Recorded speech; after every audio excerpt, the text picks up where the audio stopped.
Hello and welcome to another episode of EARTH911, Sustainability in Your Ear. I'm Mitch Ratcliffe, your host, and we have another innovator interview. We wanted to talk about regenerative farming, which of course has been a hot topic since the recent documentary Kiss the Ground, which is available on Netflix, was released. And a lot of people are talking about the value of cover cropping and using regenerative farming techniques to improve the soil health in the United States and around the world.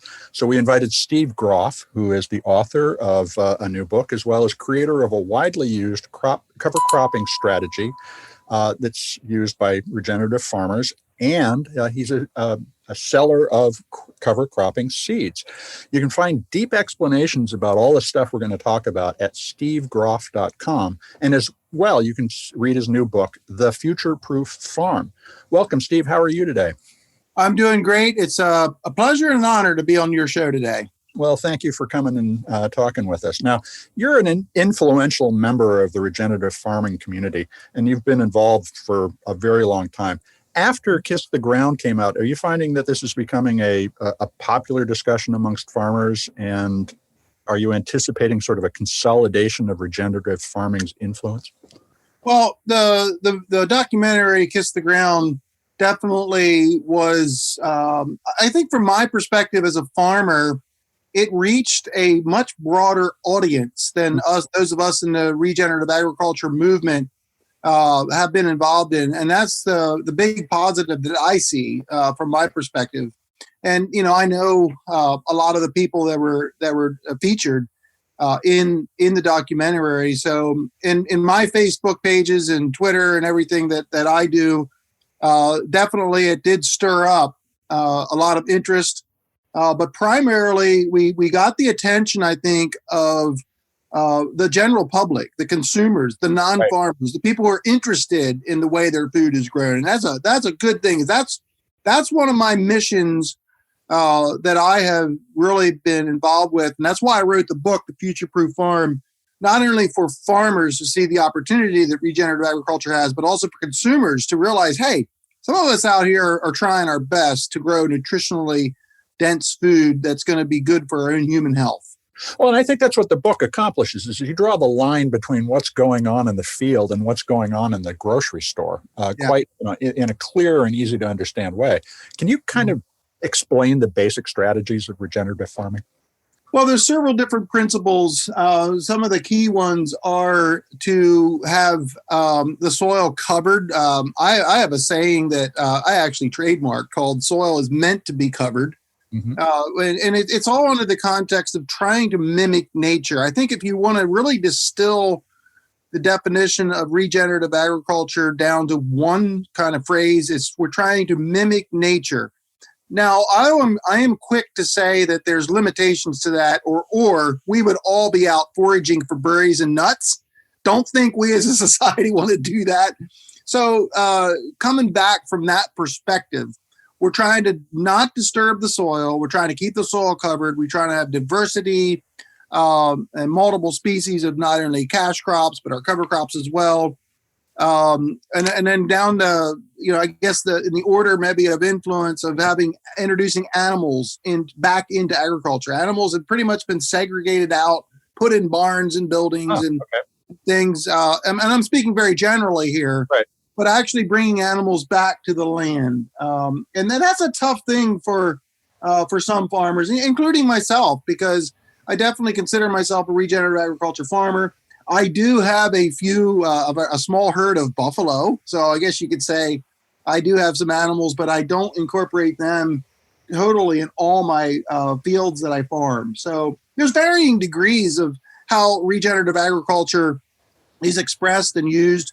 But the most important things are not disturbing the soil, keeping the soil covered, and diversity. Those are core principles that regenerative agriculture does. Now, you mentioned the distinction between cash crops and cover crops. Can you tell us a little more about what a cover crop is versus, say, the wheat you grow during the year to make the money? So, of course, our cash crops is the ones that we grow to sell. And the cover crops, the name cover crop comes from, typically, they're used to cover the soil over the winter, typically. Can be in the summer, sometimes in between cash crops. So kind of a simple definition is we're trying to grow other plants to cover the soil, keep the soil protected, keep something growing in the soil. It's because it's so much more than just covering the soil. We're keeping the biological activity alive and well.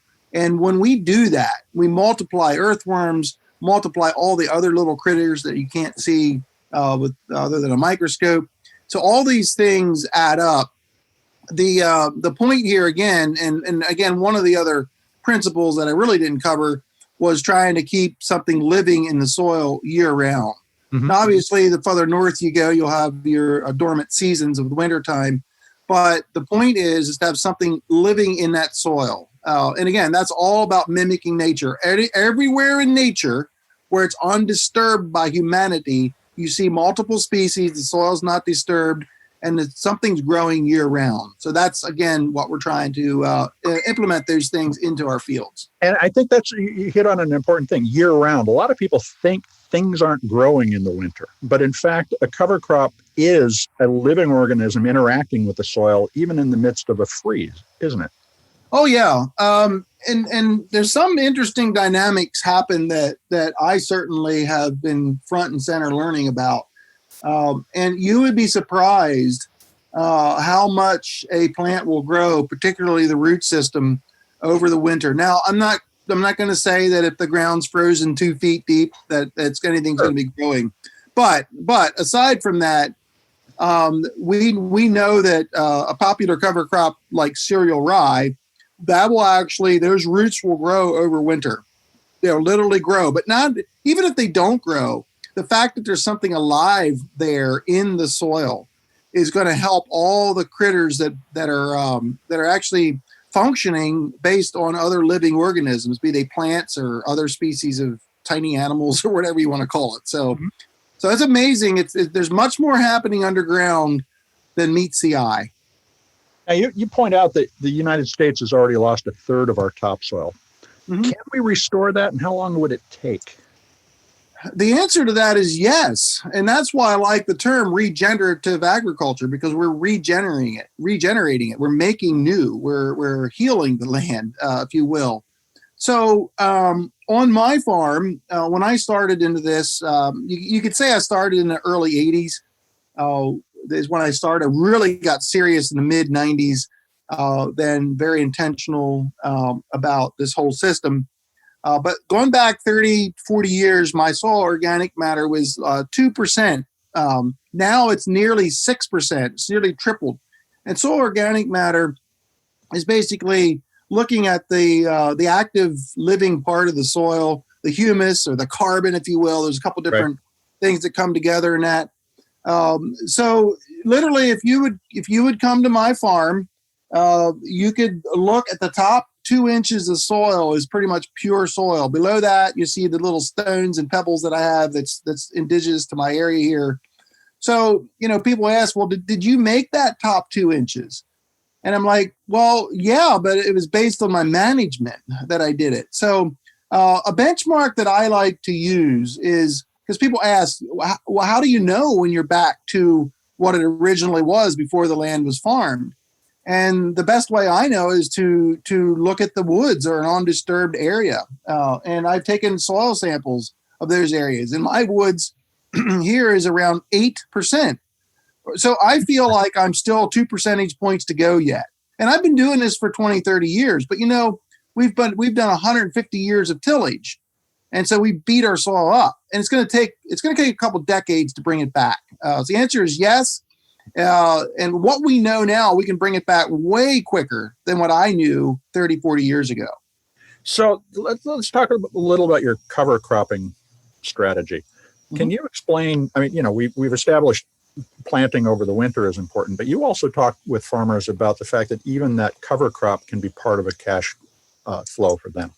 Yeah, and there's various ways to look at that. One of them, I guess I'll give you the 2 simple ones, is actually growing the cover crop for seed production to repopulate. And I do that myself. I sell seed to other farmers. The other way is to use it, and it's kind of like double duty. You grow it, you cover the soil, but then you can graze animals on it, or you can cut it for forage, like hay. So it becomes a question. And well, what is it? A cover crop or is it a cash crop? We like to just simply use the term. It's a dual purpose crop out there.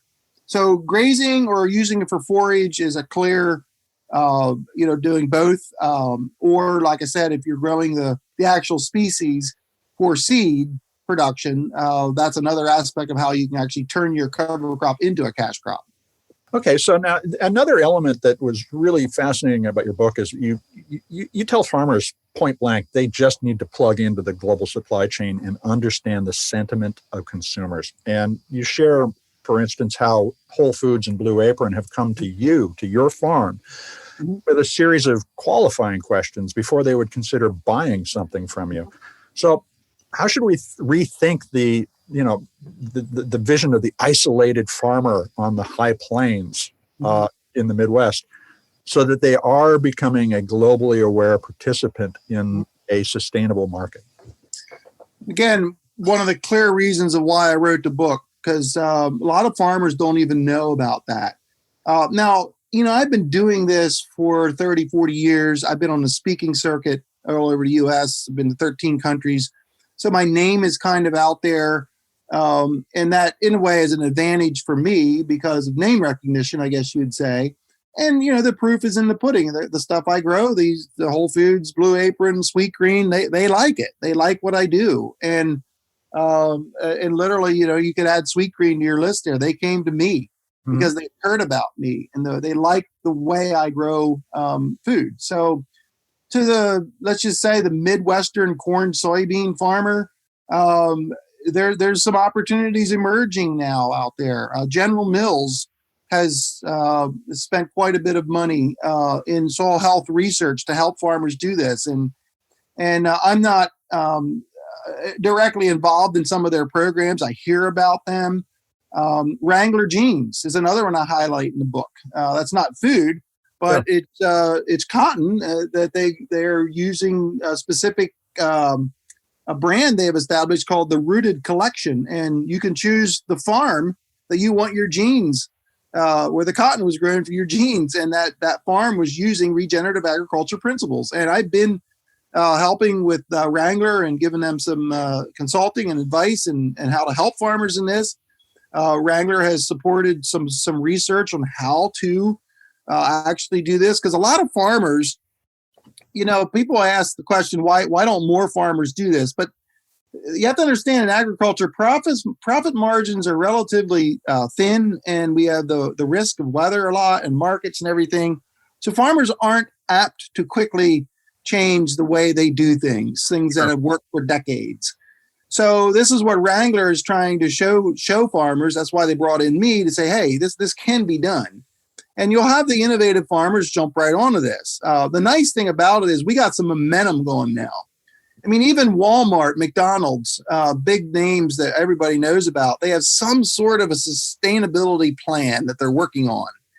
And that's gonna, I think eventually, and I have a comment in the book that if you're not aware of the opportunities out there, your farm may become obsolete, because at some point, even if you're a corn or soybean farmer, the buyers of your grain may require some sort of soil health, regenerative agriculture practice.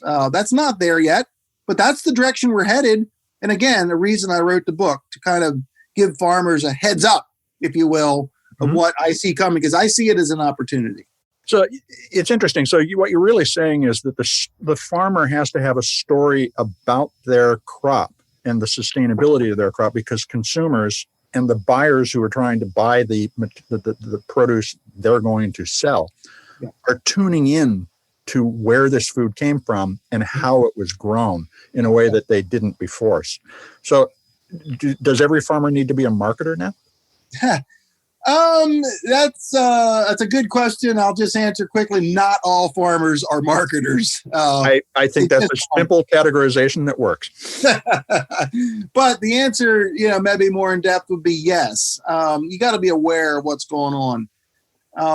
And you said about, does every farmer, or do farmers need to have a story? Well, I'll just say a story is important, but you have to be actually doing it. Right. And doing the principles and so forth. And then, then the story follows. Because that's, the generation we're in right now. The story of even how you treat your workers and all this enters into a consumer's decision on where they buy.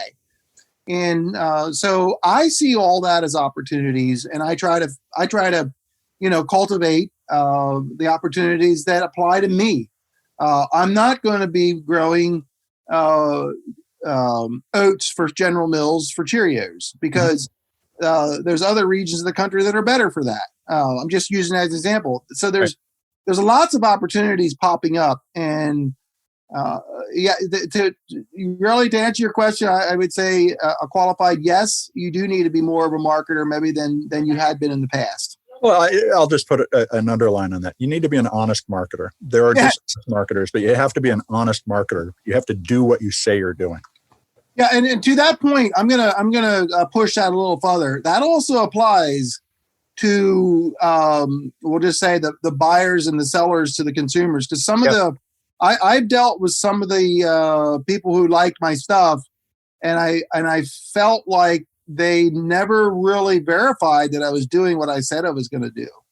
And I better not name names because some of you would know some of these names. I don't want to do that because I want to be positive here. But I have literally sold some products that I cringed when I saw what they were claiming they were. Because they never verified it. And even though I had integrity with what I gave them, they never verified it. And I know human nature. There are some farmers out there that would just get the product in. And there's also some resellers will say in the supply chain that they don't care. They just all they want is a story. Right. And I think that's a valid point. But but we also need to have tracking capability, and we can build that. That's right. And if I don't want to get off on a tangent, but blockchain transparency, if you're familiar with that term, that's one thing I'm working on, so that you can literally, like if you go into Sweet Green soup and salad that's on the East and West Coast, they're ramping up the technology where you can see exactly where that tomato came from, the exact farm that may be in your salad. And that's the kind of thing I'm all for that. Because that brings about the accountability and integrity for the whole chain. Well, the idea that you just raised blockchain transparency as something that you're working on your farm, it really shows how far we've come, even from 2000. Now, but that also raises the issue of how farming is being reconfigured. We recently interviewed Eden Green. They make a urban farming technology that allows you to grow indoors greens, berries, and peppers. Those aren't staples, but they are nice to have kind of produce. How do you see the U.S. food supply being reorganized to address different, urban food deserts while continuing to grow staples like wheat, potatoes, rice, oats, and so forth? So there's a couple things come to mind, and I've been asked this question quite a bit actually after the book came out. Urban food hubs, or whatever you want to call them, are never going to replace all of our food production. The sheer scale is not there. But what it does is it provides, I guess we could say, a story, number one, of food just being grown in urban settings. And it can be done. Rooftop gardens, windowsill gardens. I mean, there's all kinds of things you can do with herbs and all that kind of thing. But there's another component to that I think may even be more impactful that not too many people talk about. And that's just the sheer experience that people have growing something to eat. Because we're 3 to 5 generations removed as Americans here from agriculture. Most of us, if you go back to your great-grandparents, they probably had a connection to agriculture. But they were farmers. My grandparents were farmers. Yeah. But we've lost that as a society. And if you can literally just grow a tomato plant in your porch and then pick that tomato and eat it, there's a new appreciation for food. And I also think there's therapeutic benefits just for your own well-being that you can actually grow something. There's just something there about that. So I see the whole urban thing of helping people get a little closer to how food is grown. And by the way, it may not be as easy as you think. Oh, nothing is. You know, that's a reality there that gives an appreciation for those of us who do this for a livelihood. I like to tell people that anybody can grow a tomato in their garden to eat in their salad or whatever, but not everybody can grow a tomato and earn a living off of it. Two different things. But this raises some really interesting questions about, you mentioned using blockchain to provide tracking capabilities. Are there ways to, and we talked about story, are there ways to take the community supported agriculture movement, the cooperatives called CSAs for those of you listening, to finance a different approach to supporting farmers like you to grow the things that people most desperately want? That's a question that we get into discussions about. There's no clear answer. I just did a webinar yesterday for a retirement home. They have their monthly webinars, just educational webinars. And I'm not sure if this is exactly what you're asking, but the one lady questioned me. She goes, I can afford to pay $7 a dozen for eggs. Yeah, this is the kind of thing. She says, not everybody can afford that. So what do we do about that? Because regenerative agriculture in general is not, exorbitantly more expensive per se. But when you start getting into, pasture raised production and all that, it is more expensive than confinement. Mm-hmm. So you have to kind of vote with your dollars who you want to support. But what about the population that simply can't afford that? Right. That is a question that I don't know the answer to. But it certainly needs to be continued to be discussed because it's important. So how long do you think usually the lower income people need it the most? So, and I think there are ways to create cross subsidies between different groups of consumers to address some of that, which we won't get into now. But let me ask again about the transparency. How long do you think it's going to be before it becomes commonplace to be able to identify a sustainably grown regenerative crop at retail? I think if we would say common use, widespread use, it's a couple years away. 5 years, I don't know for sure. 10 years. This is pretty much a wild, educated guess, maybe, but it's already beginning to happen, and I just think that will naturally snowball because there's so much good about that, the integrity of it, the identification of it. I hear some people, farmers bemoan the fact, that's just more paperwork and more yada yada. But I see it again as an opportunity. Because people are welcome to come to my farm anytime. I have nothing to hide with what I do. Not everybody may agree with everything I do, but we can talk about that. But beyond that, I just think the transparency aspect is happening in more than just food.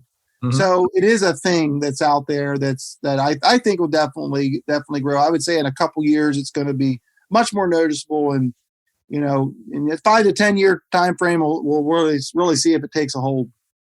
Well, that's really encouraging to hear from your perspective, because one of the complaints about the way life works now is you have to record so much more. On the other hand, all of that becomes the basis for other people's choices, and we kind of have to grow into that as a society. There's greater transparency. You simply have to be more open about what you do. Yeah. Now, my last question really comes back to where we are right now, and that is there's a new administration coming in January. What advice do you have for the Biden administration as it with regard to agricultural policy? Well, I think to continue to promote this regenerative type agriculture, that's the word we're using right now. Mm-hmm. I just think that's where it's at. I see opportunities out there. I kind of live it myself, so that's why I'm promoting it. So, did they need to put subsidies in place in order to encourage more farmers to make this transition? I prefer to let the market work. Okay, but to help farmers make the transition, I'm also supporting. So, I wouldn't advocate all out subsidies because I feel that. This is easily once you understand how this is done, the market will work. But the public is more interested in health than ever, And with social media and all the technology we have to get information out there, I feel that that this is going to continue to consumer demand. But the one chapter in my book is "She's Your New Boss," and that all is going back to it's just a stereotypical millennial shopper who is they're looking down the produce aisle. They're choosing what to put in their cart based on how the food was grown. So letting the market work, I see that's important. As far as subsidies, I would rather put that into the education side to focus on the education, because subsidies, if you're just doling out subsidies, they're like forever. But if you teach people, it's the whole thing. Instead of giving someone a fish, teach them to fish. So more R&D, perhaps, in addition to education, because that's how you get the material for the education is doing this. Yes, and I would advocate, we need our universities, we need our USDA, but having them work more with farmers. One of the complaints of farmers is you have an institutionalized researcher who, they have plenty of money maybe to do their research, but sometimes it's not practical to apply it at farm scale or actually out on the farm. So I really like the research that involves farmers, where researchers literally come out to farms and do the research on the farm, because that's so much more effective. Farmers will actually buy in quicker, and also gives the researcher credibility when they work with farmers. So that's a little bit of my bully pulpit, I guess you'd say, right there on that aspect of research and development.